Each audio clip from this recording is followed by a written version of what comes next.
അവർ വളരെ ഘോരമായി പ്രസംഗിക്കുന്നു, അല്ലതായിരുന്നെ അങ്ങനെ എങ്ങനെയെന്നൊക്കെ പറയുന്നുണ്ട്. അപ്പൊ എനിക്ക് തോന്നുന്നു 19-20 മിനിറ്റ് ഉണ്ട് ആ വീഡിയോ. ഈ 20 മിനിറ്റ് നിങ്ങൾ ഈ ആൾക്കാരുടെ അടുത്തേക്ക്, ഇപ്പൊ ആരെ പറ്റിയാണോ ഞാൻ വീഡിയോ ചെയ്തത്, അല്ലെങ്കിൽ ഇപ്പം ആ വീഡിയോയിൽ പറയുന്നതെന്ന് പറഞ്ഞാൽ കാട്ടിൽ താമസിക്കുന്ന ആൾക്കാരെ ഞാൻ സഹായിക്കുന്നതിന് സാധനങ്ങൾ കൊണ്ടു കൊടുക്കുന്നതിന് പകരം അവർക്ക് വിദ്യാഭ്യാസം. ദീപ്തി സീതത്തോട് അപ്പൊ ഇവരുമായിട്ട് റിലേറ്റ് ചെയ്തിട്ട് കുറച്ച് ദിവസങ്ങൾക്ക് മുന്നേ ഒരു സംഭവമൊക്കെ ഉണ്ടായി. അപ്പൊ എന്താണ് സംഭവം നോക്കണമെങ്കിൽ ഇവരാണെങ്കിൽ ആദിവാസികൾക്ക് ഇമ്പ്രൂവ്മെന്റും കാര്യങ്ങളുടെ ഒക്കെ അവരുടെ ലൈഫിനകത്ത് വരാനും, അതേപോലെ അവർക്ക് കുറെ കാര്യങ്ങൾ, ഇപ്പൊ അവർക്ക് കുറെ സാധനങ്ങളൊക്കെ ഇവർ കൊണ്ടു കൊടുക്കാറുണ്ട്. അതേപോലെ തന്നെ അവരുടെ ജീവിത നിലവാരം ഒന്നും കൂടി ഇമ്പ്രൂവ് ചെയ്യുന്നതായിട്ട് ഇപ്പോൾ ഉള്ള പല രീതിക്കുള്ള കാര്യങ്ങൾ ഇവർ ചെയ്യാറുണ്ട്. അപ്പൊ അതിന്റെ ഭാഗമായിട്ട് ഇവർ കുറച്ച് ദിവസങ്ങൾക്ക് മുന്നേ ഇവരൊരു വീഡിയോ ചെയ്തിട്ടുണ്ടായി. അപ്പൊ ആ ഒരു വീഡിയോനകത്ത് ഇവർ പറഞ്ഞതെന്ന് പറഞ്ഞാൽ ഇവർ ആദിവാസികളായിട്ട് ഇവർ ഭയങ്കര രീതിക്ക് നല്ല കമ്പനിയായിട്ട് പോകുന്നതുകൊണ്ട് തന്നെ അവിടെ ഉള്ള ആദിവാസികളിലും മൈനർ ആയിട്ടുള്ള ഒരു പെൺകുട്ടി ഇങ്ങനെ ലൈംഗികമായിട്ട് ഉപയോഗിച്ചതിന്റെ ഭാഗമായിട്ട്, അത് സമ്മതത്തോടെയാണോ അല്ലാണ്ടാണോ അതൊന്നും അറിഞ്ഞൂടാ, ലൈംഗികമായിട്ട് ഇങ്ങനെ ഒരു ഇത് നടന്നതിന്റെ ഭാഗമായിട്ട് ആ കുട്ടി പ്രഗ്നന്റ് ആയി. അപ്പൊ പ്രഗ്നന്റ് ആയപ്പോഴത്തേക്ക് ഇത് അവർക്ക് സഹിക്കാൻ പറ്റാത്തൊരു വിഷയമായതുകൊണ്ട് തന്നെ അവർ അതിനെപ്പറ്റി ഒരു വീഡിയോ ഇട്ടിട്ടുണ്ടായി. അത് വീഡിയോ ഇടാനായിട്ട് കാരണം എന്ന് പറഞ്ഞാൽ അവർ ഇത് അന്വേഷിക്കാൻ വേണ്ടി അവിടെ ചെന്ന് കഴിഞ്ഞപ്പോഴത്തേക്കാണെങ്കിൽ ഇവരായിട്ട് സഹകരിക്കാനുള്ള ഈ ആദിവാസികൾ. കാര്യം ഇങ്ങനെ ഇപ്പൊ മൈനർ ആയിട്ടുള്ള പെൺകുട്ടി ആയതുകൊണ്ട് തന്നെ പോക്സോ കേസും കാര്യങ്ങളൊക്കെയാണെന്ന് അവർക്ക് അറിയാവുന്നതുകൊണ്ട് തന്നെ ഇതൊരു വിഷയമാവുന്നുള്ളത് കൊണ്ട് തന്നെ അവരതിനകത്ത് സഹകരിക്കാത്തൊരു അവസ്ഥ വന്ന്. അപ്പൊ ഇതിനെ പറ്റിയിട്ട് അവരൊരു വീഡിയോ ഇട്ടിട്ടുണ്ടായി. അപ്പൊ ഈ ഒരു വീഡിയോ കണ്ടപ്പോൾ തന്നെ നമ്മുടെ ഷെഫീന ബീവി, അതായത് ഷെഫീന ബീവി എന്ന് പറഞ്ഞാൽ കാള പറ്റൂന്ന് കേട്ടാൽ തന്നെ അപ്പൊ തന്നെ കാളേനങ്ങ് 5-6 തീറി അങ്ങോട്ട് വിളിക്കും. അതാണ് ഷെഫീന ബീബിയുടെ ഒരു സ്വഭാവം. അപ്പൊ ഷെഫീന ബീവി ഇതിനകത്ത് കുറച്ച് വീഡിയോ ഇട്ടിട്ടുണ്ടായി. അപ്പൊ ആ ഒരു വീഡിയോനകത്ത് പുള്ളിക്കാരി പറഞ്ഞതെന്ന് പറഞ്ഞു കഴിഞ്ഞാൽ,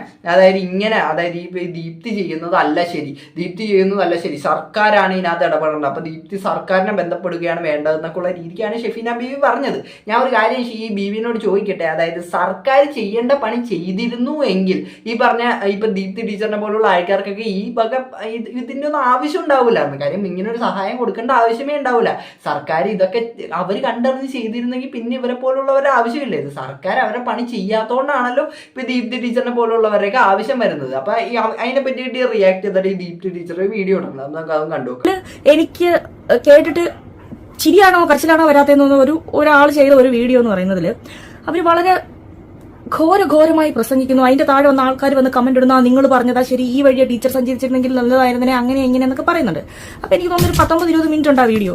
ഈ 20 മിനിറ്റ് നിങ്ങൾ ഈ ആൾക്കാരുടെ അടുത്തേക്ക്, ഇപ്പൊ ആരെ പറ്റിയാണോ ഞാൻ വീഡിയോ ചെയ്തത്, അല്ലെങ്കിൽ ഇപ്പം ആ വീഡിയോയിൽ പറയുന്നതെന്ന് പറഞ്ഞാൽ കാട്ടിൽ താമസിക്കുന്ന ആൾക്കാരെ ഞാൻ സഹായിക്കുന്നതിന് സാധനങ്ങൾ കൊണ്ടു കൊടുക്കുന്നതിന് പകരം അവർക്ക് വിദ്യാഭ്യാസം നൽകണം, അവർക്ക് ജോലി കൊടുക്കണം, അവരെ നാട്ടിലേക്ക് കൊണ്ടുവരണം, അവർക്ക് പറഞ്ഞു മനസ്സിലാക്കണം, അങ്ങനെ ഇങ്ങനെയെന്നൊക്കെ പറയുന്നുണ്ട്. 20 മിനിറ്റ് വീഡിയോയിൽ പറഞ്ഞ കാര്യം ഇവരുടെ ഇടയിൽ ചെന്ന് ഒരു 20 മിനിറ്റ് ഒന്ന് സംസാരിച്ച് കാണിക്കും. ഞാനും ആദ്യമായിട്ട് അവിടെ പോകുമ്പോഴത്തേക്ക് അങ്ങ് മലമറിക്കുമെന്ന് പറഞ്ഞുകൊണ്ടാ പോയത്. ഞാൻ പോകുന്നു, പിള്ളേർക്കെല്ലാം വിദ്യാഭ്യാസം, എല്ലാവർക്കും പിന്നെ പുറത്തിറക്കുന്നു, എല്ലാവർക്കും വീട് വെച്ച് കൊടുക്കുന്നു, ഞാൻ പറയുന്നത് അവർ കേൾക്കുന്നു, അവരുടെ ജീവിത രീതി ശരിയാവുന്നു, ഞാൻ അവരെ കൊണ്ട് കൊട്ടയുണ്ടാക്കുന്നു, ചട്ടി ഉണ്ടാക്കുന്നു, കൊണ്ടുവയ്ക്കുന്നു, എല്ലാം വിചാരിച്ചു. പക്ഷേ അതൊന്നും നടക്കില്ല. നടക്കും എന്ന് പറഞ്ഞാല് ഇപ്പൊ അതിലൊരു 100 പേരുണ്ടെങ്കിൽ 2-3 വർഷം നമ്മൾ അവരുടെ ഇടയിൽ പ്രവർത്തിച്ചു കഴിയുമ്പോൾ ആ 100-ൽ 10-20 പേർക്ക് നാട്ടിലേക്ക് വരണം, നാട്ടിൽ ജീവിക്കണം, ഞങ്ങളുടെ മക്കൾ നന്നാവണം എന്നുള്ളൊരു തോന്നലുണ്ടാവും. അതുമാത്രം അവരെ നമുക്ക് പുറത്തേക്ക് കൊണ്ടുവരാം. അതല്ലാണ്ട് ഇത് ലോട്ടറി അല്ല ഒറ്റയടിക്ക് അടിക്കാൻ വേണ്ടിയിട്ട്, അങ്ങനെയേ പറ്റൂ. അതെന്നെ കൊണ്ട് പറ്റിയിട്ടുണ്ട്.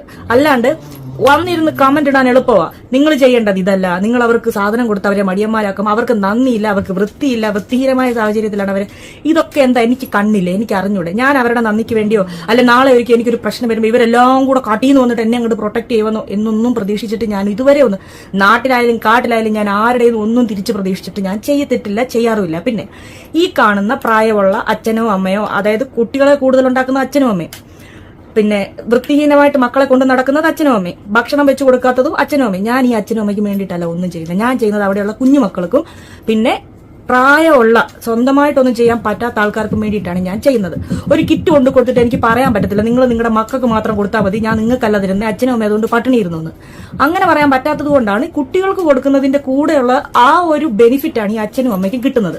അതുകൊണ്ട് നിങ്ങൾ അങ്ങനെയല്ല ഇങ്ങനെയല്ല, അല്ലെങ്കിൽ ഒരു ജോലി കൊടു, അത് കൊടു, ഇത് കൊടുത്ത് പറയാൻ ഭയങ്കര എളുപ്പമാണ്. എന്നാൽ ഈ പറയുന്നവരാരെങ്കിലും ഒരു കുടുംബത്തെ കാട്ടിന്ന് പുറത്തിറക്കിയിട്ട് ഒരു വാടക വീട്ടിലോ മറ്റോ നിർത്തിയിട്ട് അവർക്കൊരു ജോലി സാഹചര്യം ഉണ്ടാക്കി കൊടുത്തൊന്ന് കാണിക്കും. എന്നിട്ട് ഉപദേശിക്കുക. ഞാൻ അവിടെ പോയിട്ടുണ്ടെങ്കിൽ ഒരുപാട് പേർക്ക് ഇപ്പം നാട്ടിൽ ജീവിക്കണമെന്നും നാട്ടിലെ സാഹചര്യം അവർ ആദ്യകാലത്ത് നിങ്ങൾ കാണുന്ന പോലെയല്ല. ഒരു 2 കുടുംബം ഒഴികെ ബാക്കി എല്ലാ കുടുംബങ്ങളും വൃത്തിക്കും മെനക്കുമാണ് ഇപ്പം നടക്കുന്നത്. 2 കുടുംബത്തിലുണ്ട് പിള്ളേരെ എത്ര പറഞ്ഞിട്ട് അച്ഛനും അമ്മയും വൃത്തിക്ക് ഒരുക്കുന്നില്ല, മക്കളായാലും ഉൾപ്പെടുന്നില്ല, അതേ ഉള്ളൂ. ബാക്കി എല്ലാവരും ഒത്തിരി വ്യത്യാസമായിട്ടുണ്ട് നമ്മൾ ആദ്യം കാണുന്നതിനെക്കാട്ടി വെച്ച്. അതാണ് നമ്മുടെ വിജയം. അതേ ഉള്ളൂ നമുക്കിതിൽ നിന്ന്. ഓക്കെ, അപ്പൊ ബീവിക്ക് ഇതിനകത്തുള്ള മറുപടി കിട്ടി എന്നാണ് ഞാൻ വിചാരിക്കുന്നത്. പിന്നെ അതേപോലെ തന്നെ ഇപ്പൊ ദീപ്തി ടീച്ചർ പറഞ്ഞ ആ ഒരു കാര്യം ഉണ്ടല്ലോ, അതായത് ഈ നമ്മുടെ ഒരു ഉദ്ദേശം എന്ന് പറഞ്ഞാൽ അവരുടെ പ്ലാനിങ്ങിനകത്ത് പലതും ഉണ്ടാവും, പക്ഷെ അതൊക്കെ നടപ്പിലാക്കാന്നുള്ളത് ഭയങ്കര കഷ്ടപ്പെട്ട പരിപാടി തന്നെയാണ്. ഇപ്പൊ ഈ നമ്മുടെ ആദിവാസികളുടെ ഇടയിൽ ചെന്നിട്ട് ഇതേപോലെ ഒരു കാര്യങ്ങളൊക്കെ ചെയ്യുക, അവരുടെ എഡ്യൂക്കേഷൻ നിലവാരം കൂട്ടുക, അതേപോലെ തന്നെ അവരുടെ ജീവിത സാഹചര്യങ്ങളൊക്കെ ഉയർത്താനൊക്കെ പറയുന്നത്, അതൊക്കെ നമ്മൾ പറയുന്ന പോലെ അത്ര എളുപ്പമുള്ള കാര്യമൊന്നുമല്ല. പക്ഷേ അവരെ കൊണ്ട് പറ്റാവുന്ന രീതിക്ക് അവരത് ചെയ്യുന്നുണ്ട്. പിന്നെ എനിക്ക് ഈ ബീവിനോട് പറയാനുള്ള ഒരു കേസ് എന്ന് പറഞ്ഞു കഴിഞ്ഞാൽ, നമ്മൾ ഒരു കാര്യം, അതായത് ഒരാളൊരു കാര്യം ചെയ്യുന്നുണ്ട്, അത് നല്ല കാര്യമാണെന്ന് നമുക്കറിയാം. അറിയാമെങ്കിൽ പിന്നെയും അതിനകത്ത് നമ്മൾ കയറി കുറ്റപ്പെടുത്തേണ്ട കാര്യമില്ല. കാര്യം നമ്മൾ ചെയ്യാത്തൊരു കാര്യം വേറൊരാൾ നമ്മളെ കൊണ്ട് പറ്റില്ലെങ്കിൽ നമ്മൾ ചെയ്യണ്ട.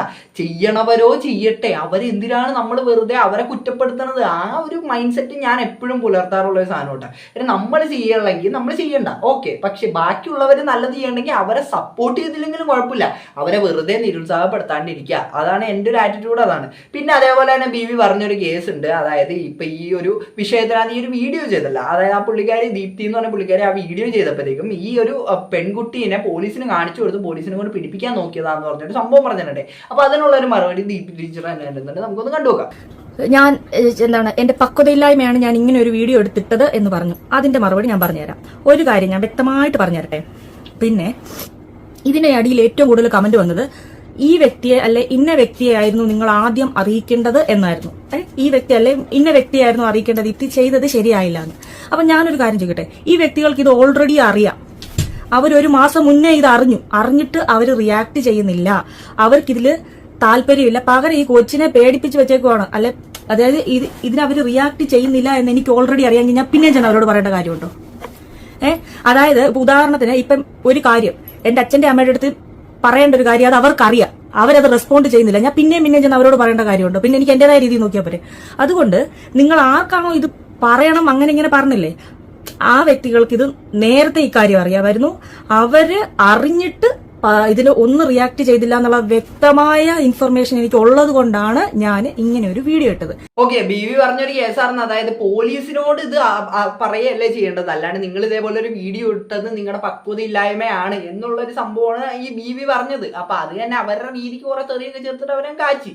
അപ്പൊ ആ ഒരു സംഭവത്തിനകത്ത് ദീപ്തി ടീച്ചർ ക്ലിയർ ആയിട്ടുള്ള മറുപടിയാണ് കൊടുത്തത്. കാര്യം എന്ന് പറഞ്ഞാൽ ഇപ്പൊ ഈ പോലീസ് ആണെങ്കിൽ അവർക്കൊക്കെ ഈ വിഷയം നേരത്തെ അറിയാം, ഇങ്ങനെ ഒരു സംഭവം നടക്കുന്നുണ്ടെന്നൊക്കെ അവർക്കറിയാം. പക്ഷെ അവർ വേണ്ട നടപടി എടുത്തില്ല എന്ന് മാത്രമല്ല, അവർ വന്നിട്ട് ഈ കൊച്ചിനെയൊക്കെ പേടിപ്പിച്ച് വെച്ചേക്കണായിരുന്നു. അതായത് ഇങ്ങനൊരു കാര്യം എന്നൊക്കെ പറഞ്ഞിട്ട് അവരെ ഓരോന്ന് പറഞ്ഞ് പേടിപ്പിച്ച് വെച്ചേക്കണോണ്ട് തന്നെ അങ്ങനെയുള്ള ഒരു പോലീസിനോടും സിസ്റ്റത്തിനോടും നമ്മൾ എന്ത് പറയാനാ? അവരോടത് പറഞ്ഞിട്ട് പ്രത്യേകിച്ച് കാര്യമില്ല. പിന്നെ അത് ബാക്കിയുള്ളവരെ അറിയിക്കുക, പിന്നെ ഇതേപോലെ സംഭവങ്ങളൊക്കെ അവിടെ നടക്കുന്നുണ്ട് എന്ന് ബാക്കിയുള്ളവരെ അറിയിക്കുക എന്നുള്ളതും, അതേപോലെ തന്നെ ഈ ഒരു വീഡിയോ കണ്ടിട്ടെങ്കിലും ഒരു സിസ്റ്റം ഇതിനകത്ത് എന്തെങ്കിലുമൊക്കെ നടപടി എടുക്കട്ടെ, അതേപോലെ തന്നെ ആ പെൺകുട്ടീനെ സേഫ് ആയിട്ട് വെക്കട്ടെ എന്നുള്ള കാര്യങ്ങളൊക്കെ. കാര്യം ഇത് ഒരിക്കലും നടക്കാൻ പാടാത്തൊരു കേസാണ്. മൈനർ ആയിട്ടുള്ള ഒരു പെൺകുട്ടി പ്രഗ്നന്റ് ആവുക, അതൊന്നും ഒരിക്കലും നടക്കാൻ പാടാത്ത കേസാണ്. പക്ഷേ അത് ആദിവാസികളുടെ ഇടയിൽ നടക്കുന്ന ഒരു കാര്യവും കൂടെയാണ്. അപ്പൊ അങ്ങനെയുള്ള ഒരു കാര്യത്തിന് എന്തെങ്കിലും ഒരു നല്ലൊരു കാര്യം ഉണ്ടാവട്ടെ എന്നുള്ളൊരു ഒരു ഉദ്ദേശത്തോടെയാണ് ഈ പുള്ളിക്കാരി വീഡിയോ ഇട്ടത്. പക്ഷെ അതൊന്നും അറിയാണ്ട് ഈ ആളെ പറ്റൂന്ന് കേൾക്കുമ്പോൾ തന്നെ കയറെടുത്തിട്ടുള്ള ദീപ്തിയുടെ പരിപാടി ഇവിടെ അത്ര വർക്കാവാത്തൊരു പരിപാടിയായി പോയി. പിന്നെ അത് നിങ്ങൾ ബാക്കി എല്ലായിടത്തും പറയുന്നത് ഓക്കെ, പക്ഷെ ഇതേപോലെയുള്ള നല്ലൊരു കാര്യം കാണുമ്പോഴത്തേക്ക് അതിനകത്തും കയറി, നല്ലൊരു കാര്യം ഒരാൾ ചെയ്യുന്ന കാണുമ്പോഴത്തേക്ക് അതിനകത്തും കയറി ഈ കൊനഷ്ട് പറയുന്നത് അത്ര നല്ലൊരു കാര്യമായിട്ട് എനിക്ക് തോന്നുള്ളൂ. അപ്പൊ എന്താണ് കണ്ടിട്ട് നിങ്ങൾക്ക് പറയാനുള്ളത്? ഈ വീഡിയോയുടെ കമന്റ് ആയിട്ട് ഒരു വീഡിയോ ഇഷ്ടപ്പെടാൻ മാത്രമല്ല സബ്സ്ക്രൈബ് ചെയ്യാൻ. എല്ലാവർക്കും അടുത്തൊരു വീഡിയോ കണ്ടിട്ട്